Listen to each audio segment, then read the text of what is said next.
Another picture, this picture over here, also taken out in eastern Oregon at the same, a couple days away from that one actually. This was taken at Summer Lake, which lies south of Fort Rock and north of Lakeview.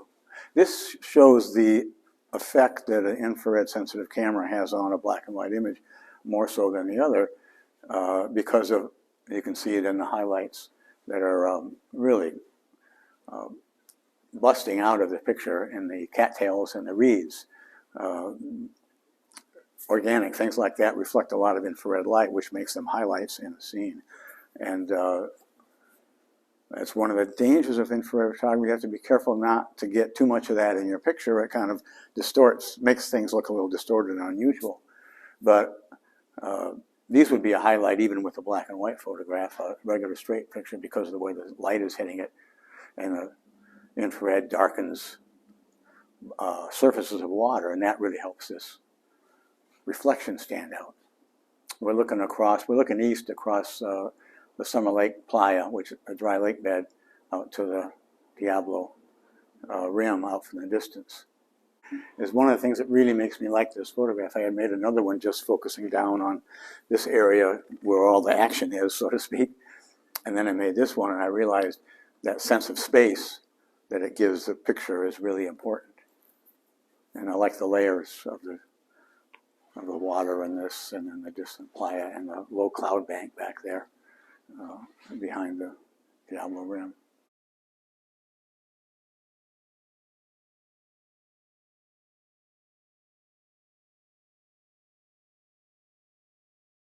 Right next to me here was taken on this side of the Cascades.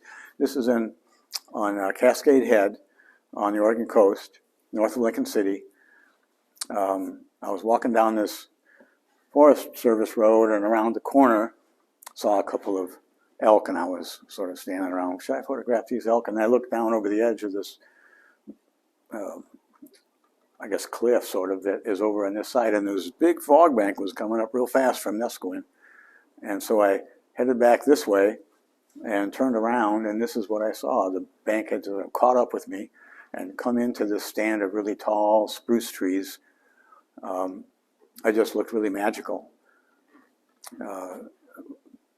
This was photographed with an infrared camera again, and you can see the effect of it, whereas the foliage here, the needles of the spruce trees, and of course the ferns, whether in the sun or not, are lighter valued than they would be if I just had my regular black and white camera with me. It brightens the scene. It creates much more depth and vibrance in the ferns, especially the fern bank, and especially wherever the sun was streaming through and hitting things. It was only a few minutes before I could make the photograph, before the fog bank was totally in and it was all foggy. So I felt lucky that I turned around in time.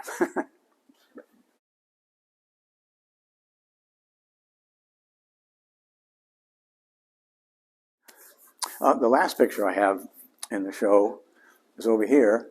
A little guy. This is a contact print, platinum palladium print, made in 2000. Platinum printing is an old 18th century, 1800s process that involves using large film, in this case a 5x7 negative, that you place in contact with the paper that you coated with platinum and palladium, dried it, and you place the negative on top and expose it to UV light, and that gives you an image. This was a process of printing invented before regular silver paper was invented after the 1900s, and was a very common way of printing, thought to be one of the most beautiful methods of making a photograph in the day because of its long gradation of tones, especially in the middle values. Not as contrasty as other forms of photography, more quiet, perfectly suited to this scene. You know, this is driving along the LC River in the Coast Range, and I don't know about you, but whenever I drive along go to the coast and drive through the Coast Range in the winter when the leaves are gone, and you pass these alder stands along the creeks and rivers that you're driving on, and it's really magical how they just sort of, it's a texture and pattern movement looking through the car window.